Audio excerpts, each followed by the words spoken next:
Yo, what's up guys? This is Mark going live. Alright, so ano ba papag-usapan natin ngayon? Papag-usapan natin ngayon is ano ba yon? Paano ba maghanap ng tamang babae para sa iyo? Gamit ang pie chart ni MES. Alright. So, siyempre, as I've mentioned through my previous videos, ang dami kong kinausap na babae, like 12,000 sa pagkabilang ko throughout 10 years plus ng pagkilala ko sa mga babae. So, kabisado ko na yan, mga ugali nila, kahit bigyan mo ko ng blindfold mo yung mata ko, di ba? Kahit pakausapin mo sa isang babae, 5 to 10 minutes lang kailangan ko, kabisado ko na. I mean, usually, like, syempre, hindi naman 100% guarantee, nakilala ko siya. Syempre, hindi ko naman kaya basahin yung utak niya, di ba? So, point is, may pattern na ako kung anong klaseng babae to. Meron ba kayong connection or something? Ano ba gusto niya? Ano ba gusto mo? Kailangan malaman mo yan. Kaya mayroon tayong pie chart. Alright. So, number 1. Para makita mo sa pie chart na to. Number 1. Ito, karamihan ng babae dyan sa Pinas. Siyempre, third world country tayo. So, itong mga babae na to, mga natin sila, hindi nila kasalanan. Gusto lang talaga ng taong lalaking mag-provide sa kanila. Provider type. AKA, makita mo yung mga ibang vloggers, sinasabi na gusto nila na may pera ka. May laman yung wallet mo, meron kang asset, may lupa ka, may kotse ka, may kaya ka. Siyempre, gusto nila ipoprovide mo sila.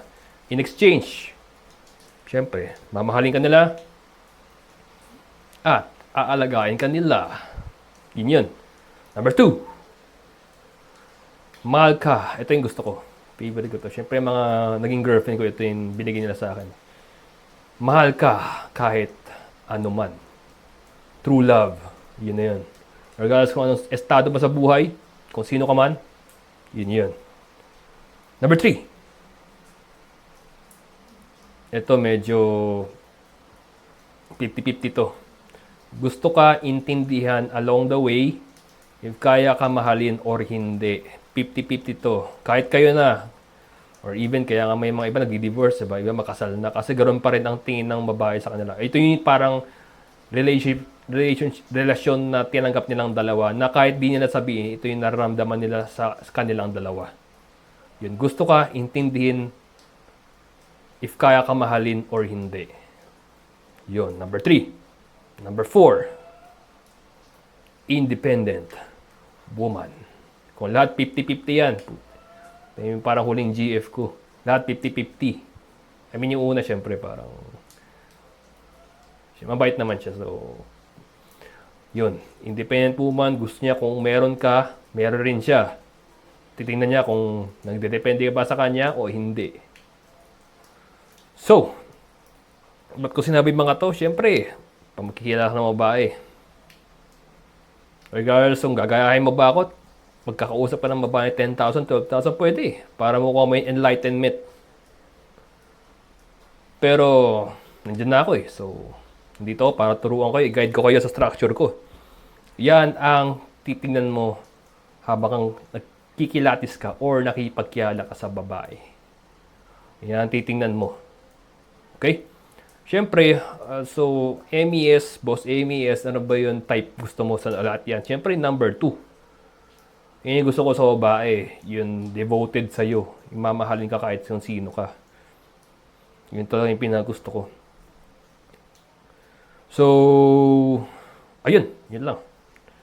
Alright guys, siguro may incoming videos pa ako na ma-explain ko isa-isa sa mga yan. Isa-isa. No worries, explain ko yan. Ito, generalize muna to. So, alright, please like and subscribe my videos and share this. I-share mo to sa mga taong lalaking nangangailangan ng to. Kasi bilang ako dating coach, personal development na rin. I'm here to help you guys reach your full potential. Alright? Ito yung movement ko. Alright? And alright, more videos to come. And please like and subscribe my video. Share this to sa mga kilalang lalaki na kailangan tong marinig. Alright? This is MES from the MES Development, your personal self-development champion. At your service. Peace out, guys. See you guys. Yo, what's up guys? This is Mark going live. Alright. Maraming tatanong sa inyo kung para ba yung coaching structure ko? Like, paano ba to? Like, free strategic call or something? Alright. Ask me now. Just text or message me or call me on 0927-643-7575. That's it. 0927-643-7575. Free strategic call. Alright, brought to you by MES, your personal self-development coach at your service. See you guys in the field and my upcoming videos. Bye for now.